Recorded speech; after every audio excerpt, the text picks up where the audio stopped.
What's up, my loves? It's your girl Diamond. I'm back with an all new episode of Growing Up Hip Hop. Let's get into it. So we open up with all the guys going ATV riding. We see JoJo, Tyran, Sean, Boogie is back. Hopefully for the rest of the season, but it was nice to see Boogie, Twist, old dirty bastard son, young dirty YBD, Eric. I hope I named everybody. Please tell me I named everybody. But it was really fun seeing all of them going ATV riding. Then they sit down, have a conversation, and they eat and they talk about the party. Because apparently, the party was fun until they got messed up by the ladies. And they feel like all this should be happening when it comes to twist parties. And we need to make sure that everything needs to be cool from now on, right? How do we do that? YBD said maybe put on some meditation music. Maybe that can help. So they kind of want YBD to kind of, introduce himself a little bit more, talk about himself. He said, listen, I just go for the flow. I'm looking for to be a survival mode. I don't follow everybody. I beat to my own drum. If you guys want to go swimming, I'm not going to swim, but I know how to swim. That's fine. That's cool. I'm not knocking it. So they talk about Sean and how the wedding is coming up. How's he feel about it? Sean does not have no way, no feelings. He's just, I think he's stressed out by the wedding, probably the money, probably who can and cannot come, and is ready to be over at this point. So JoJo gives him advice on making sure that there isn't any unresolved issues that can come up before you guys get married, because the same thing happened to him when him and Denise got married. They had a misunderstanding and she almost called it off. But of course, Sean already is viewing his relationship as already being married. They had a kid. They survived Corona. So they kind of feeling like what left is there? We've already survived the worst. Okay, well, you survived the worst as in a boyfriend and girlfriend relationship, not as husband and wife. When you take those vows, say I do, it's a whole different level. It becomes more challenging. So Eric and JoJo are telling him, just be sure you're ready. That's all. Be sure you're ready. And YPD said something very profounding that I liked. He said, you have to think about who do you want to carry your seed? Who do you want to carry out your legacy? And I believe you found that person. And that's the blessing. I'm like, YBD, I love that you said that. I love that you said that. Then they were talking about Twist. Did I get to that part yet? Right, they were talking about Twist. Twist is having a dope playlist for the wedding, but he wants to charge people more at the reception. And now we get into the money. So apparently with JoJo, he got married with Denise. They spent almost $80,000. Now, it was speculated and rumored or automatically to assume that your daddy paid for it because of who your daddy was. He said, no, my dad did not spend not one dime on this wedding. But that's what people think. So they asked Sean, is his parents paying for the wedding? He said, y'all know where I come from. My parents can't afford a wedding. It will be rice and peas for y'all. You know what I'm saying? Eric learned at an early age that just because he had a famous father did not mean that he was entitled to the money that he made. He had to earn for it for himself. Twist talks about his father was in the streets and his father got life when he was 13. And that's when the Young Money came into the picture and signed him. And it's been up ever since. He's never looked back ever since he got signed with Young Money. So they're asking who can come into the wedding, who's invited, not invited. Sean says that's up to TT. That's her list. I don't know who's coming. It's obvious. Egypt and Sam are not invited. But Tyran still wants it to be hopeful that, can my mom come? It's about family. He said, I don't know. Talk to TT. Talk to her, please. Sequoia. So we see her in the studio. She is, no, I'm sorry. We're not at the studio yet. She's at home with her mom. And we're firmly introduced to her mom, Tiny. She was a young female MC, and now she's in artist management. So her cousin Devin comes by. They're making tacos, and majority of this conversation was for Tiny and Sequoia to meet up with Stevie J to talk about what happened. And Sequoia is not feeling it. She pretty much says, you know what, at the end of the day, I don't want to be in a room with her. She's disrespectful to me, to you, to the entire family relationship. Disrespectful. And her mom has a relationship with Savannah by herself without having her relationship with Stevie J in the mix. So that's a separate relationship. But like she said, has she called you and apologized for how she acted towards me? No, I'm not going to do that.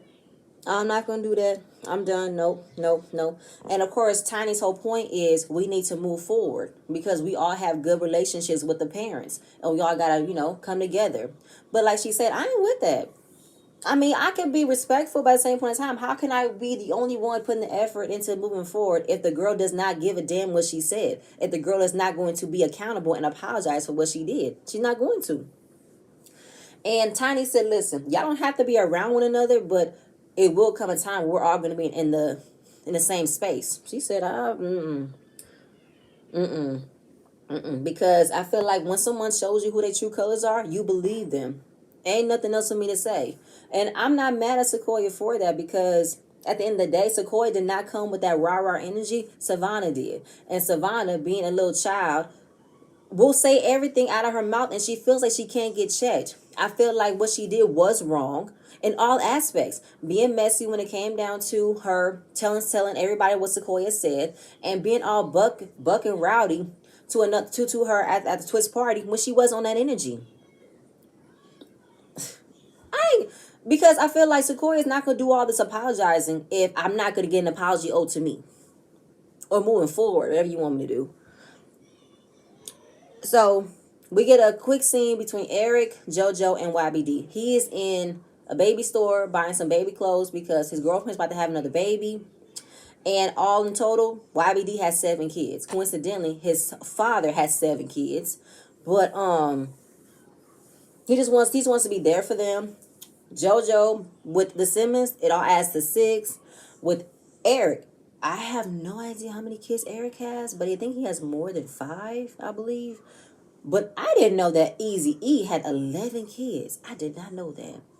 I knew he had quite a few, but I never knew the number. And then of course it's kind of like breaking that generational cycle of having a whole lot of broken homes, and that's what Eric doesn't want to do. That's why I want to know how many kids does he have with his wife, and how many kids did he have before him and his wife got married, which is why he wanted to get married and have kids and have that family. YBD, same thing. And he definitely wants to give his kids a choice into what they want to do in the career path. He don't want them to automatically feel like they're just because they are legends, they're the legacy of a legendary rapper. You don't have to follow in that footsteps. You can have a choice. I didn't have a choice. I was born into hip hop, and that's what I was supposed to do. JoJo, same thing. He wants to showcase a different generation because him and his mother got divorced when he was small, and he wanted to show his kids the 2-parent household, the loving relationships, and that's why he wants to fight for his marriage so hard. Like, I want to make sure we're good. I don't want to go through that. I don't want a broken home. I don't want us to be separated. I want us to all stay together and love one another, Yeah, change the cycle. Yeah, like I said that hip hop industry, and they have a different choice.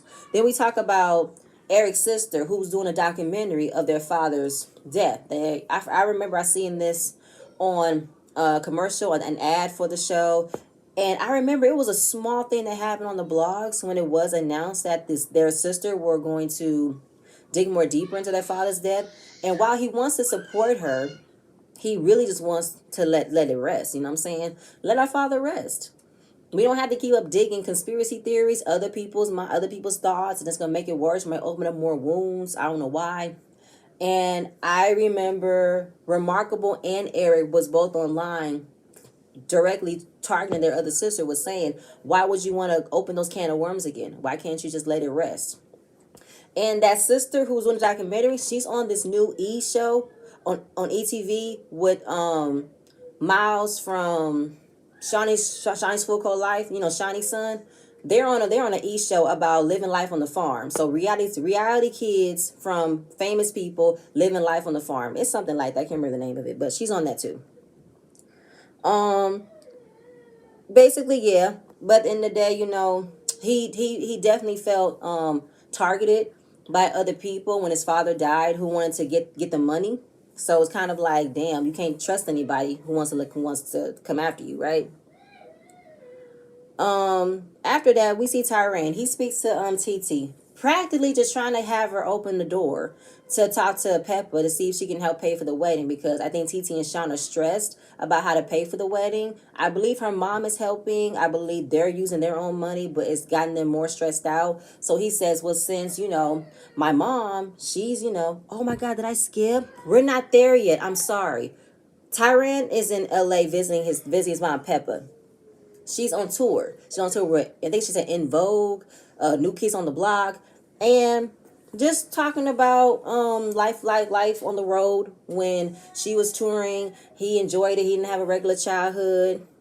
Then he brings up TT's wedding coming up in November. She's like, oh really? That's a little okay. They're not having it in Jamaica. I don't know if Jamaica isn't safe, but apparently doing it in Florida because they have a lot of family members, and I think their grandmother is in Florida, so they knew she wasn't going to travel, wasn't going to fly, so they want to have it close where she was. She don't have to travel that much. Tyran just wants to see if Peppa wants to talk to her again. Now, Peppa believes that she left that last conversation on good terms. You did not. You did not handle that conversation well because you still have not admitted or taken accountability for your actions. You, your daughter, and your son-in-law both you and your daughter sat in front of your sister's face and listened to your sister tell a lie about your niece. And you never thought to call her and ask. You never thought to say it's not true. You let it ride, and you let Egypt and Sam run it, where everybody started to believe it. And you still don't think that you did something wrong. You still want to say it's family and she needs to come correct.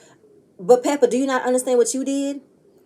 You let your sister talk bad about your niece, and you let everybody else talk about your niece. You let your daughter and your son-in-law create a narrative that your niece wanted your daughter's boyfriend. Do you not see what you did? Come on, you have literally turned a blind eye in the bullshit that these young folks are in, and you're not being the adult about it and say this is bullshit. Okay, Peppa, fine. But at the end of the day, she says there's two sides of this. One, I know we have our issues that we're gonna get over it, but I'm hopeful that she wants to invite me to the wedding because I've known her since she was this little. I'm hoping that she wants me there. But they're not talking. And Tyran wants them to be on good terms. Fine. Okay, Tyran, be hopeful. Good. So we see Sequoia. She is in the studio laying down a verse for her latest single, LA Baby. She's speaking to her cousin Devin, and Eric comes in the building. So she's putting some new music out, and she wants to transition into rapping. She wants to see what Lazy Bone thinks since he's her mentor, right? I already added that documentary thing because I kind of added the two. But basically, like I said, that documentary already happened. I already said that part already. So Lazy Bone comes in the studio. He hears the track. The track sounds good. I actually downloaded it from Spotify. I'm going to give it a full listen. But from hearing it, the scene, it was a good listen to. I'm not going to lie. It was really good. And Eric and Lazy Bone know each other from his father. His father was the one that put him up on game and let him, run. I gave him the keys. Let's go. So they're all about mentoring, coming together, being a brotherhood, being a family. So while listening to the track, he loved the track. He wants to tell Sequoia, what's up with you fighting? I've never seen you get bucked before. What's up with that? It's the disrespect. I never thought I would have to get bucked. I'm not a troublemaker, so I don't know what it is. So same thing that her mom said. We need to get together. We need to, figure things out because we shouldn't have beef in this. Because Lazy went through the beef when he was coming up, and it's not worth it. We should come together, be a family, move forward, because he's really, really good friends with her mom. And no matter what anybody says, Sequoia is a beautiful soul. She got the whole package. She is talented. I don't know why you would want to see her fight or get out of character, even though he's seen her fight. But at the same point in time, she does not look for trouble. She does not want trouble. I don't know why people would want to get rowdy with her anyway, right? Stevie is waiting to meet up with Tiny and Sequoia. Him and his son waiting, and they just want to get on the same page because he's hearing Savannah's fighting. Don't like them fighting. He's really good friends with Tiny. Wants to see if we can come to a resolution, right? Sequoia is not looking forward to the sit down because I don't know what else that needs to be said. And I'm going to be the bigger person. And I will get along with who I have to get along with, but I'm not looking forward to this, okay? So he can't believe that they're fighting. He don't condone fighting. And then he wants to talk about getting to the studio with her. She said, what would that prove? What would that do? How would your sister and your daughter feel about this? He said, it doesn't matter. We're going to come with a resolution, but let's get into the studio. Why? Why? Stevie, I have no idea why getting into the studio was your first thing. Okay, I feel like Stevie J looks for any reason to find anybody with talent to get them in the studio. But we're not talking about that. We're talking about figuring out how to get your crazy ass, ignorant ass daughter to come together, come correct like a fucking adult. That's what we're trying to do. But you want to get into the studio. That's like Sequoia said. What? How would your sister and your daughter feel about this? Makes no sense. Okay. Because in the day, your daughter is out of control and I'm not with it. Because if she's on go, I'm on demon time. Okay. So, now we're back to conversation between TT and Tyran. So in a nutshell, Tyran's trying to tell TT to open the door, put out a little window to talk to Peppa about paying for the wedding. She said no. No, why? Why? Well, I'm saying you lose your stress. This will help out with your stress. How will this help out with my stress? This will stress me out more because this is the aunt that talks shit about me. No. I'm just saying you're all about family. This is about family, right? He has 6 other aunts. He's fine. And was it about family when I had my first child and she wasn't around because she was on this bullshit? Like, what's up? Like TT said, I am barely trying to keep up with being close with my friends, my family, and you want me to take a pause to think about my aunt who talks shit about me and open that door? I've already opened that door. I'm not opening again. If she wants to call me, she can. My number hasn't changed. But I'm not going to be the one to make that first move. She's going to have to, not me. And even though TT is steadfast into her convictions, I'm not doing the following up. I'm not doing the calling. I'm not figuring out. I got more shit on my plate to worry about, okay? I'd rather keep my sanity and make sure the family that I'm close with is good. Her, no, I'm straight. But Tyran listening to that, thinking it's a sliver of hope. And he said maybe Egypt and his mom will apologize. Hopefully they can move forward. Tyran, you know that it's your mom and your sister this entire time. So what do you want TT to make the first move for? Let them do it. They're the ones that fucked up. Now we know TT is all of this. She tends to, be a little bougie and uptight. But at the same point in time, what happened to her was not her fault. Her hearing that her aunt and her cousin are talking shit about her relationship and letting this no good ass bum sway them to thinking about that. Are you serious? No. Moving on. So this is the end. This is the end of the episode. And Stevie J goes to the clothing store. Savannah shopping. No surprise there. And Savannah is not looking forward to this conversation. And she mostly wants to know, will he make her more money? If he's not in the business of making her some money, she don't want to hear nothing he has to say. Of course, Stevie J has to walk on eggshells come Savannah because she's so hot-headed. She's so You don't know what to say to her because she will rip your head off. You know what I'm saying? And he said, I don't like you fighting. I am not fighting. What are you talking about? You fighting JoJo Healy's daughter. Oh my God, I don't even know that girl. Like, just going off. She's deflecting. She's joking. She's ignoring him, looking at other clothes. I'm like, this girl is a disrespectful little ass bitch. She's so disrespectful. And I know that Stevie J was annoyed how he really cannot speak and really dig deep into her because Savannah's in her feelings with some deep anger issues because she said it's been about 5 months since she's seen her father, and her father was not much in her life when she was growing up. She lived with her mom. But at the same point in time, as Stevie J was coming around, I'm pretty sure he was guilt-tripped into making sure that she was good in her clothes and her hair and her styling. And she uses that against him to make sure that she's happy.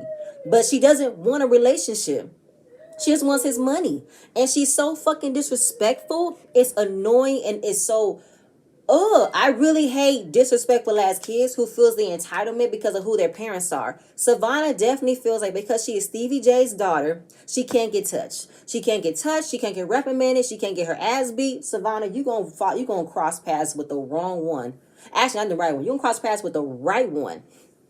And they're gonna give your ass a good old whooping that you need, and you can't call daddy to save your ass out of it. You can't. You're gonna have to eat that shit.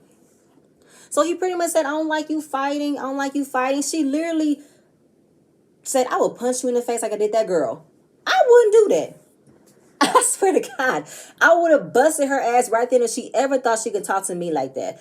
How does she talk to her mom? Does she talk to her mom like this too? Or is it just a Stevie J? That's what I want to understand. Because she's a disrespectful little bitch. Ooh, she's so disrespectful. So disrespectful.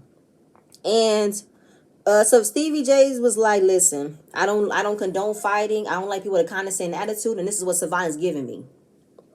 And he's literally like, I'm trying to have you see it from my perspective, because it's not just me. You have a relationship with her mom too. She said good things about you. She does not give a damn about them. She said, I don't give a damn about people who don't matter to me. Here's a why. Do you have any friends, Savannah? Do you have any? And he says, this is my daughter. I spoiled her. I gave her everything she wanted. And this is what we get. We will expect hell to freeze over before she gives an apology. I swear to God, like, that was in the episode, but Savannah irritated the fuck out of me. She is such a disrespectful ass little bitch. I just cannot. Ooh. And it really grinds my gears because it's in the Bible. Respect thy mother and thy father, and you'll have your days to live. You will live longer. Respect thy mother and thy father, and your days will live on until end. You will live your life longer if you respect your mother and your father. Honor thy mother and thy father. Don't know how many times I'm going to say it in different ways. Savannah, your day is coming. I swear to God, I don't know how many times your daddy can save you, your friends can save you, whoever who knows the real you. I have no idea how long they going to vouch for your ass, because they ain't going to chance to save your ass out. Your mouth is going to get your ass in the worst trouble. You can't con your way. You can't laugh your way. You can't. But that's it, you guys. That's all I have. Please stay tuned for my next video, and I'm going to see you guys later. Bye.